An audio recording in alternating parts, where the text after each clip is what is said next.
Kalau tadi dibilang pertama masalah kesengajaan dia udah menolak. Sekarang unsur ikut melakukan. Bagaimana ahli melihat ini? Apakah di dalam teori-teori dan turut serta itu juga ada keaktifan yang nyata? Tadi ahli sudah menjelaskan ada gerak tubuh yang jelas. Nah, silakan ahli menjawab. Baik, terima kasih Pak Penasihat Hukum yang mulia yang saya hormati Pak Jaksa. Tentu saya tidak bisa mengarah kepada orang, saya objektif ya sebagai akademisi. Tapi saya tentu mencoba mendeskripsikan secara logis saja kaitan dengan apa yang deskripsi yang digambarkan oleh Pak Penasihat Hukum. Tadi saya mengatakan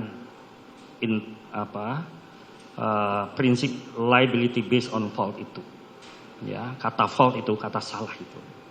Ya, itu pastinya setiap orang dimulai dengan mental element must be present. Persoalan mental itu harus hadir dulu. Jadi kalau orang mau melakukan kejahatan tindak pidana yang sering disampaikan oleh para ilmuwan, apa yang disebut dengan mens rea itu, niat jahat itu, maka itu harus hadir.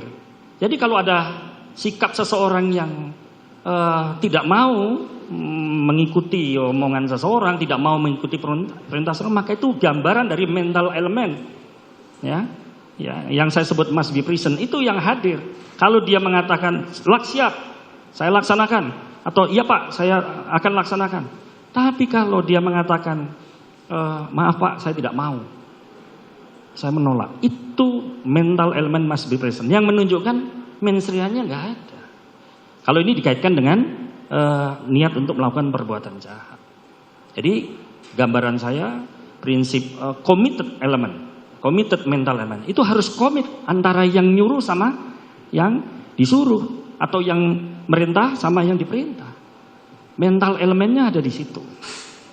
Ya, kalau kata-katanya seperti itu dan kaitan dengan dampak, ya, apakah ini ada kaitannya dengan Van Head instrumen, ada nggak kaitannya dengan alat?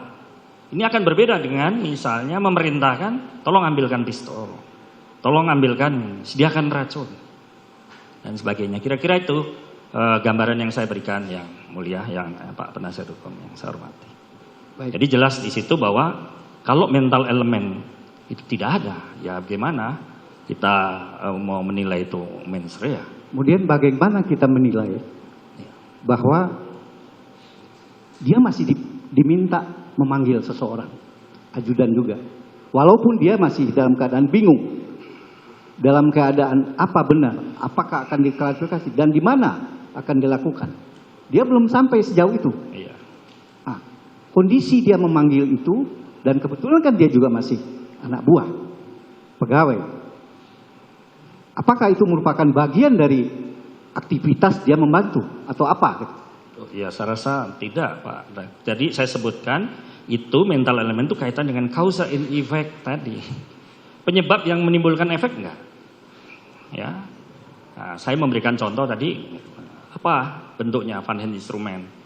Itu alat apa yang diminta? Yang punya dampak terhadap kematian. Karena ini kan tuduhannya kaitan dengan kematian. Gitu. Jadi secara instrumentalis itu tidak. Ya. Apalagi kalau secara fisik diwujudkan willingly body, gerakan tubuhnya, misalnya kalau seseorang dia tahu bahwa atasannya akan menembak, dia memegangi korbannya misalnya, dia memegang korban, itu willingly body, gerakan tubuh yang menunjukkan, ya, causal relation, ya, hubungan yang secara kausalitas kelihatan, atau mengarahkan posisi korban tepat kepada sasaran sasaran pembunuhan, sasaran dari alat pembunuhan. Kira-kira itu Pak Penasihat Hukum yang saya bisa gambarkan dengan simpel.